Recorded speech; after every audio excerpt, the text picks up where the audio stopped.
da Globo, com Ana Paula Padrão. Boa noite. Regina Célia Pérez Borges. Este nome vai ficar um bom tempo no noticiário. A ex-diretora do Prodazem sustentou durante 5 horas, diante do plenário lotado do Senado, a denúncia de que houve violação do sigilo do painel de votação. O líder do governo, o senador José Roberto Arruda, se afastou do cargo. Ele e o senador Antônio Carlos Magalhães podem ser cassados pela Comissão de Ética. É um dos assuntos do Jornal da Globo. Uma questão de consciência. A partir daqui eu vou falar o que aconteceu, eu tenho que falar. E uma saída estratégica. Neste momento, o que é melhor para o governo e para o país? A crise no Senado pode fazer um grande estrago. Livre e com mais de 200 milhões de reais de patrimônio, José Osmar Borges, o homem acusado de ser um dos maiores fraudadores da Sudam, diz que tem dinheiro de sobra para pagar os 80 milhões que teria recebido. E fez-se a luz. As empresas de energia têm 15 dias para começar a trocar as lâmpadas que gastam muito por lâmpadas mais econômicas. No dia de Santo Expedito, padroeiro das causas urgentes, o Jornal da Globo volta em 30 segundos. Depoimentos reveladores de personalidades. 10% é a imaginação quando você escreve, o resto está no seu subconsciente. Quando você vai fazer um show, não é um sacrifício, tudo é um prazer, né? Porque a técnica, pelo menos, está dominada. As histórias de quem faz a história desse país. Eu cheguei em último, tão atrás que eles acharam que era o primeiro da bateria seguinte. Espaço Aberto, com Chico Pinheiro. Todo sábado, 9h30 da noite. Ela foi enérgica, se emocionou, admitiu os próprios erros. A ex-diretora do Serviço de Processamento de Dados do Senado, Regina Célia Pérez Borges, reafirmou no Conselho de Ética tudo o que disse durante as investigações sobre a violação do painel eletrônico da Casa, na cassação do ex-senador Luiz Estevão. Veja a reportagem de Délis Ortiz. O PFL produziu um efeito especial, declarou apoio ao ex-presidente do Senado. Mas este escudo não protegeu Antônio Carlos Magalhães do tiroteio do dia. O senador Roberto Arruda não conseguiu continuar líder do governo. A liderança aqui, neste momento difícil da vida brasileira, deve ser exercida de forma integral, né?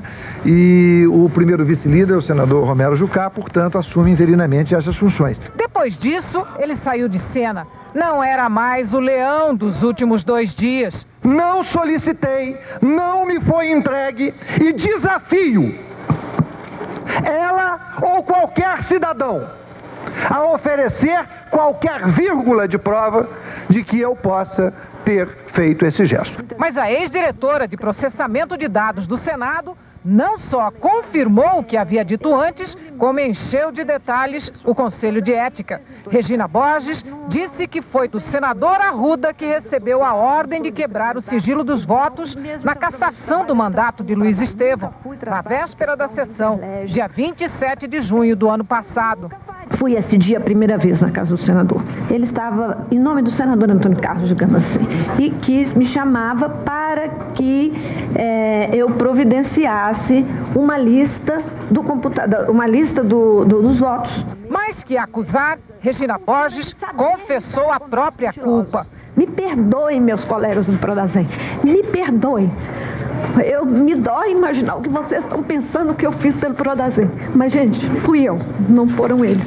A família de Regina estava lá. O marido dela, Ivar Ferreira, faz parte da história. Ele participou do serviço de alteração do sistema. Quando foi de manhã, eles entraram, mexeram, instalaram. Depois que acabou a votação, serenou o plenário e tal, se voltou lá, pegou, botou o disquete, tirou, se levou para um micro e onde estava só o Ivar e eu, passou o disquete, tirou, pegamos com o compromisso de não olhar o que estava escrito lá, botamos no envelope pardo, é uma folha de papel ofício, e sem timbre, sem nada, e só assim, nome, voto, nome, voto, nome, voto, nome, voto. Regina sabia que não era correto.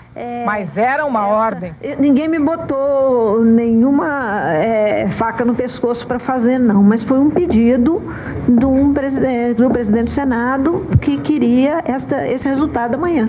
A ex-diretora, que no começo das investigações mentiu, resolveu voltar atrás, apesar do conselho que recebeu do senador Arruda. Quando eu procurei o senador Antônio Carlos Magalhães, senador, o que houve, o que é isso e tal, ele fez assim, isso aí foi coisa do Arruda, não sei o quê, ele me deu uma resposta meio assim. E quando eu procurei o senador Arruda, ele falou assim para mim, isso aí, eu não sei o que é, agora isso aí tem que ser sigiloso até sob tortura. Até confessar a verdade, Regina conta que passou por um calvário. Imaginem o estresse que isso foi. Teve dia de eu distribuir Lexotan pra galera. Regina quebrou a ética ao cumprir a ordem superior, mas não suportou sacrificar os subordinados. Eu tinha um limite, é uma pirâmide hierárquica que eu estava no meio dela. O daqui para cima eu segurava todo o peso que fosse preciso, mas daqui para baixo eu tinha um compromisso com os meninos que eu não deixaria cair e não deixei. A ex-diretora do Prodazem disse que entregou a lista com os votos secretos para o assessor de Arruda e reafirmou que Antônio Carlos Magalhães ligou no mesmo dia para agradecer. Eu recebi um telefonema do senador Antônio Carlos Magalhães e ele fazia menção, uma lista, valeu, alguma coisa assim. Dispensava, mas o depoimento dela ganhou reforço. O líder da oposição disse que sabia da história, ouviu do próprio Arruda. Passada a votação, passei para cumprimentar o senador Antônio Carlos Magalhães e ele me disse: a sua líder não votou com a gente. Eu não vi nenhuma lista. Se tivesse havido essa informação na época, com os fatos que nós temos agora, eu faria logo uma representação pedindo a cassação do senador Antônio Carlos Magalhães e do senador Zé Roberto Arruda. Quase 5 horas de depoimento. Os juízes da ética estavam diante de um dilema: a palavra da funcionária ou a palavra dos dois colegas ausentes, Arruda e ACM. Eu vou ser sincero, eu sou levado a acreditar na voz invassoria. A firmeza do depoimento impressionou os senadores. Regina Borges ofereceu sigilo telefônico e deverá voltar para acariações. Na terça-feira, o Conselho de Ética ouve os funcionários que participaram da operação que violou o sistema do voto secreto. Depois também Sebastião Gazola, representante da empresa que instalou o sistema e revelou o caminho para a fraude. O caso dele não poderá ser julgado pelos senadores, deverá ser entregue à Polícia Federal, porque Gazola não é funcionário do Congresso. Com o depoimento de hoje, a ex-diretora do Prodazem entrou para a galeria de personagens que, em algum momento, por diferentes razões, ajudaram a esclarecer os sucessivos escândalos da política brasileira. Regina Célia Pérez Borges é funcionária de carreira. Está no Prodazem há 26 anos. Casada, 3 filhos, é filiada ao PSDB e trabalhou como gerente de contas no gabinete do presidente Fernando Henrique, quando senador. O testemunho dela lembrou outros momentos importantes, como em julho de 92, quando o motorista Heriberto França saiu aplaudido do Congresso depois de depor 5 horas na CPI que levou ao impeachment do presidente Collor.